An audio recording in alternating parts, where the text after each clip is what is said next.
आज आप रसपान करेंगे फाल्गुन मास की विजया एकादशी की कथा का। अब सुनिए विजया एकादशी की कथा। स्कंद पुराण में वर्णित विजया एकादशी कथा के अनुसार एक बार धर्मराज युधिष्ठिर जी ने भगवान श्री कृष्ण से कहा कि हे प्रभु, अब आप मुझे कृपया फाल्गुन मास के कृष्ण पक्ष की विजया एकादशी के महात्म्य के बारे में बताइए। इस व्रत की विधि क्या है, इस व्रत को करने से किस पुण्य की प्राप्ति होती है और सबसे पहले इस व्रत को किसने किया था। तब भगवान श्री कृष्ण ने धर्मराज से इस प्रकार कहा कि हे युधिष्ठिर, इस एकादशी का नाम विजया एकादशी है। इस व्रत का पालन करने से निस्संदेह विजय की प्राप्ति होती है और साथ ही इस व्रत का पालन करने से सारे पाप ताप भी नष्ट हो जाते हैं। एक बार नारद जी ने ब्रह्मा जी से प्रश्न किया था, हे देवश्रेष्ठ, फाल्गुन महीने के कृष्ण पक्ष की विजया एकादशी की महिमा हमें सुनाइए। तब नारद जी की जिज्ञासा का उत्तर देते हुए श्री ब्रह्मा जी ने कहा कि हे देवर्षि नारद, ये प्राचीन व्रत बड़ा ही पवित्र तथा पाप नाशक है। सच तो ये है कि ये व्रत अपने नाम के अनुसार पालनकारी को विजय दिलाता है।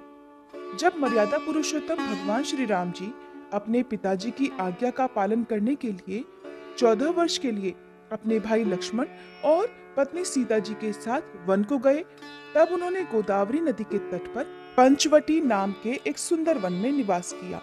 वहीं पर राक्षस राज रावण परम तपस्विनी देवी सीता को अपहरण करके ले गया था। तब सीता जी के विरह में भगवान श्री राम अत्यंत व्याकुल हो गए और वन वन में सीता जी की खोज करने लगे।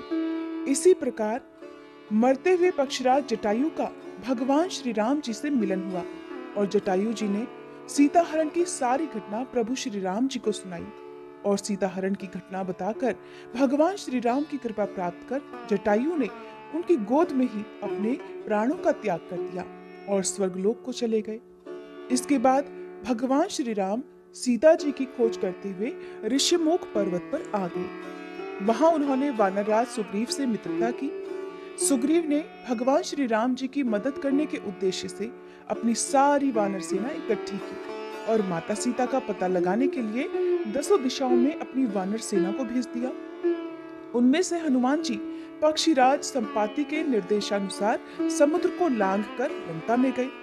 वहां उन्होंने अशोक वाटिका में सीता जी से भेंट की और जानकी जी को विश्वास दिलाने के लिए भगवान श्री राम के द्वारा दी गई निशानी के रूप में उन्हें अंगूठी समर्पित की। उसके बाद लंका दहन, अक्षय कुमार वध आदि पराक्रम दिखाकर बजरंगबली वापस भगवान श्री राम जी के पास आए और उन्हें सारा वृतांत कह सुनाया।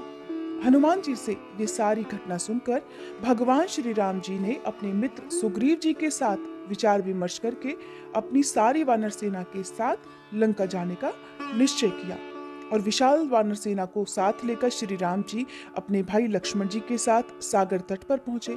वहां पहुंचकर प्रभु श्री राम अपने भाई लक्ष्मण जी से कहने लगे, हे सुमित्रा नंदन, बड़े बड़े भयानक जल जंतुओं से, तिमी तिमिंगल और मगरमच्छों से भरे हुए इस भयंकर विशाल समुद्र को अब कैसे पार करेंगे। तब लक्ष्मण जी ने कहा, हे पुराण पुरुषोत्तम, हे देवाधिदेव, हे भगवान राघवेंद्र, प्रभु, इस द्वीप में बगदालभ नाम के एक ऋषि रहते हैं।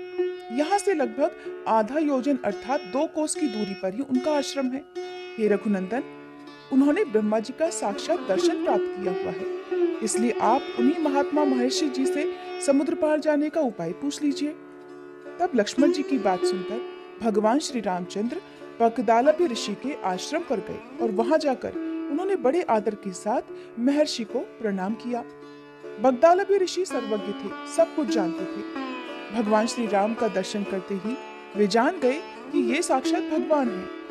रावण आदि अधार्मिक लोगों का वध और धर्म की स्थापना करने के लिए ही इस मृत्युलोक में ये प्रकट हुए। तब भी औपचारिकतावश ऋषि ने पूछा, हे सर्वेश्वर, हे धर्म संस्थापक श्री राम, मेरी कुटिया में आपका शुभागमन किस कारण हुआ? मैं आपकी क्या सेवा कर सकता हूँ? आदेश दीजिए प्रभु। तब ऋषि की बात सुनकर भगवान श्री राम कहने लगे, हे ऋषिवर, दुष्ट रावण को युद्ध में पराजित करके उसका वध करने के लिए मैं अपनी सैन्य वाहिनी लेकर समुद्र तट पर आया हुआ हूँ, लेकिन मैं इस दुस्तर अपार समुद्र को कैसे पार करूं? इसके लिए आप ही कोई सुगम उपाय बताइए। इसी कारण मैं आपके पास आया हूँ ऋषिवर। तब भगवान श्री राम जी की बात सुनकर ऋषि बोले, हे भगवान, मैं आपको सभी व्रतों में एक उत्तम व्रत के बारे में बताऊंगा, जिसका पालन करने से आपको अवश्य ही विजय प्राप्त होगी और लंका पर विजय प्राप्त करके आप इस समस्त विश्व में अपनी पवित्र कीर्ति भी स्थापित करेंगे। आप उस व्रत को बड़े प्यार और श्रद्धा से पालन कीजिए। यह व्रत फाल्गुन मास के कृष्ण पक्ष की विजया एकादशी के नाम से जाना जाता है। इस व्रत का पालन करने से आपको समुद्र पार करने में कोई कठिनाई नहीं आएगी और आने वाले सभी विघ्नों का भी नाश हो जाएगा। अब इस व्रत को पालन करने का विधान भी सुनिए। दशमी तिथि के दिन सोना, चांदी, तांबा अथवा मिट्टी के एक घड़े में पानी भरकर रखें। उस पर आम के पत्ते सजा दें। इसके बाद सुंदर और पवित्र स्थान पर एक वेदी की स्थापना करें। 7 प्रकार के अनाज रखकर इस कलश को उस वेदी पर रखें और उस कलश के ऊपर सोने से बनी भगवान नारायण की प्रतिमा रखें। एकादशी के दिन तुलसी, गंध, पुष्प, माला, धूप, दीप तथा नैवेद्य आदि सामग्रियों द्वारा बड़ी श्रद्धा के साथ भगवान नारायण की पूजा करें। सारा दिन, सारी रात उसी प्रतिमा के सामने बैठकर श्री नारायण नाम का जप करते हुए जागरण करें।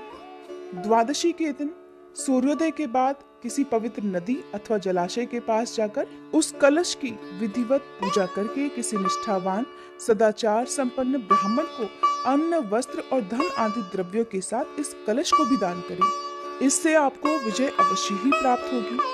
तब भगवान श्री राम ने उन ऋषि के उपदेशानुसार एकादशी व्रत के पालन का आदर्श दिखाया और उसके फलस्वरूप लंका पर विजय प्राप्त की। श्री ब्रह्मा जी ने नारद जी से कहा, वत्स, जो व्यक्ति विधि विधान के साथ इस व्रत का पालन करता है वह इस लोक में अथवा परलोक में सर्वत्र ही विजय प्राप्त कर सकता है। हे देवर्षि, यह व्रत विजय दिलाने के साथ साथ व्रतकारी के सभी पापों को भी नाश कर देता है। इस कारण प्रत्येक मनुष्य को इस विजया एकादशी व्रत का पालन करना चाहिए। इस व्रत की महिमा सुनने से और पढ़ने से 1000 वाजपेयी यज्ञ का फल प्राप्त होता है। श्री ब्रह्मा जी द्वारा देवर्षि नारद को बताए गए विजया एकादशी महात्म्य को सुनाकर भगवान श्री कृष्ण मौन हो गए। तब धर्मराज युधिष्ठिर ने भी निष्ठा पूर्वक इस व्रत का पालन किया।